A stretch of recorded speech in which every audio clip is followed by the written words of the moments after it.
इस वीडियो में हम देखने वाले हैं अपने आधार को बैंक अकाउंट से कैसे जोड़ना है, कैसे लिंक करना है। क्योंकि बैंक की तरफ से जितनी भी सरकारी योजनाएं चलाई जाती हैं उनका अगर लाभ यानी बेनिफिट लेना है तो अपना जो है आधार बैंक से कैसे आप लिंक कर सकते हैं। अपना आधार से बैंक अकाउंट जो कि लिंक कराना ज़रूरी होता है। डीबीटी इनेबल होना चाहिए। डीबीटी इनेबल होना चाहिए। डीबीटी मतलब कि होता है डायरेक्ट फंड ट्रांसफ़र कहते हैं। ये NPCI national payment corporation of India एक नई सर्विस लेके आया है जिसमें आप ऑनलाइन प्रोसेस से अपना बैंक खाता आधार से घर बैठे अपने मोबाइल से जोड़ सकते हैं। कैसे जोड़ना है हम लोग लाइव इस वीडियो में देखने वाले हैं।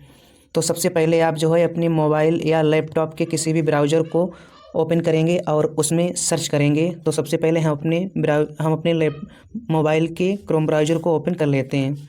तो न्यू टैब खोलेंगे। न्यू टैब में खोलने के बाद में सर्च बार में सिंपली टाइप करेंगे NPCI, सर्च मारेंगे।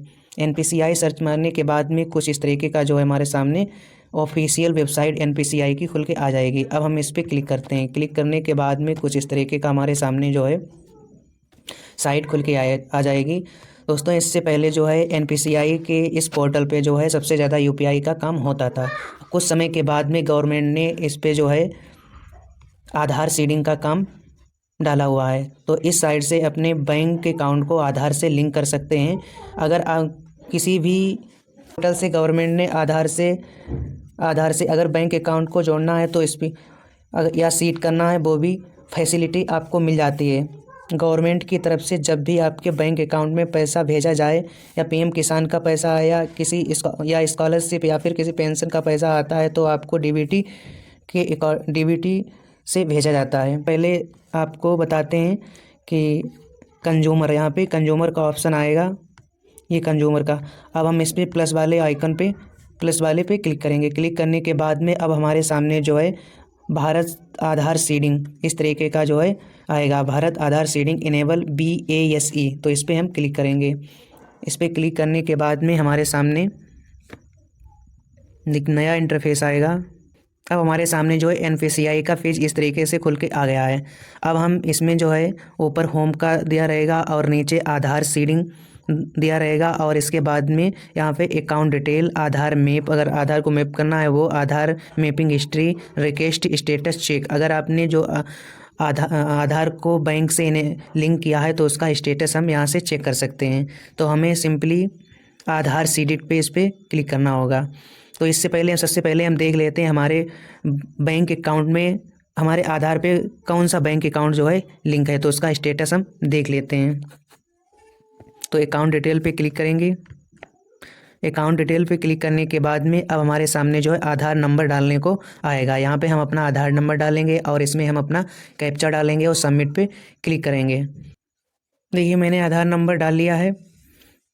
आधार नंबर डालने के बाद हम कैप्चा डाल लिया है। अब यहाँ पे हम सबमिट पे क्लिक करते हैं और हमारे सामने जो है इस तरीके का सामने आएगा। इस पे OTP गया है रजिस्टर्ड मोबाइल नंबर पे। जो भी मोबाइल नंबर लिंक होगा तो उसमें जो है लास्ट के 4 डिजिट यहाँ पे शो हो रहे होंगे। हमारे पास OTP आ गई। OTP डालते हैं और सबमिट पे क्लिक करते हैं। तो इसमें अलर्ट में दे रखा है the given Aadhaar number is not selected in NPCI में you proceed with seeding request.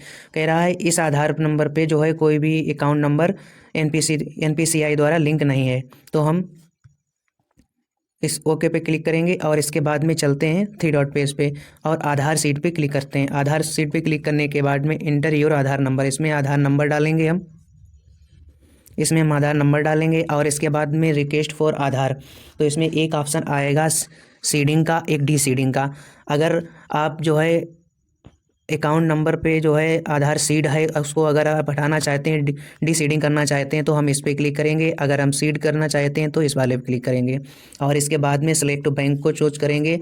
Bank को चुनने के बाद में अकाउंट नंबर यहाँ पे डालेंगे और अकाउंट नंबर डालने के बाद में यहाँ पे हम कन्फर्म अकाउंट नंबर डालेंगे और इसके बाद में इस पर हम टिक करेंगे, कंसेंट देंगे। कंसेंट देने के बाद में यहाँ पे हम कैप्चा कोड डालेंगे और सबमिट पे क्लिक करेंगे। तो सारी चीज़ें हम फिल कर लेते हैं। क्लिक करेंगे सीडिंग पे क्लिक करते हैं। इसके बाद में सिलेक्ट योर बैंक को हम चुनते हैं क्योंकि हमारा जो बैंक का बड़ौदा है। तो बैंक का बड़ौदा इस पे हम क्लिक करेंगे अब इसके बाद में सीडिंग टाइप आता है। सीडिंग टाइप में एक तो फ्रेश सीडिंग होता है, अगर इससे पहले जो है आधार सीड नहीं है तो हम फ्रेश सीडिंग को चूज़ करेंगे। और दूसरा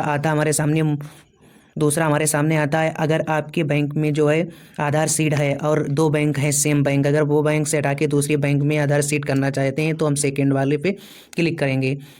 और अगर दूसरी बैंक को सीड करना चाहते हैं, मान लीजिए बैंक ऑफ बड़ौदा है, बैंक ऑफ इंडिया है, अगर बैंक ऑफ बड़ौदा सीड है तो वो हम डी सीड करके इसके बाद में बैंक ऑफ इंडिया में सीड करेंगे। तो इस वाले पे हम क्लिक करेंगे। क्लिक करने के बाद में अब हमारे सामने अकाउंट नंबर आएगा, अकाउंट नंबर डालेंगे हम और कन्फर्म अकाउंट नंबर डालेंगे और इसके सही पे टिक करेंगे, कंसेंट देंगे। कंसेंट देने के बाद में कुछ टर्म कंडीशन दी रखी होती, टर्म कंडीशन को हम पढ़ेंगे और इसके बाद में हम इसमें कैप्चा कोड डालेंगे और सबमिट पे क्लिक करेंगे। तो सारी चीज़ें हम डाल लेते हैं। देखिए मैंने सारी चीज़ डालने के बाद में टर्म कंडीशन आ गई। इसके बाद में एग्री एंड कंटिन्यू पे क्लिक करेंगे हम। एग्री एंड कंटिन्यू पे क्लिक करने के बाद में इस तरीके से के सामने हमारा जो है प्रोसेस होगा। प्रोसेसिंग होने के बाद में देखते हैं। अब देखिए हमारे सामने जो है इस तरीके का जो है एक पॉपअप खुल के आया, press okay to initial request bank of Baroda. तो हम इस पर कन्फर्म पे क्लिक करेंगे। कन्फर्म पे क्लिक करने के बाद में इस तरीके का प्रोसेस होगा। अब हमारे सामने जो है एक इस तरीके का जो है इंटरफेस आ गया है। Aadhaar seeding is pending status, kindly check after some time your reference number, इतना हमें दे रखा है। तो इसको हम स्क्रीनशॉट ले लेंगे, इसको हम जो है सेव करके रख लेंगे। ये हमें जो है स्टेटस चेक करने में मदद देगा। तो आधार सीडिंग डिसीडिंग में इसमें सीडिंग स्टेटस फेल लिख के आ रहा है और रीजन कोड V04 और डिस्क्रिप्शन में लिख के रहा है बैंक अकाउंट फॉर फॉर्जन, ब्लॉक या फॉर्जन, मतलब कि इनका बैंक अकाउंट जो है ब्लॉक है, इसलिए जो है सीड नहीं हुआ है। तो अगर हम उस नंबर से हम चेक करना चाहें अपना आधार सीड हुआ है नहीं हुआ है, उसका स्टेटस चेक करना चाहें तो हम स्टेटस का चेक कर सकते हैं।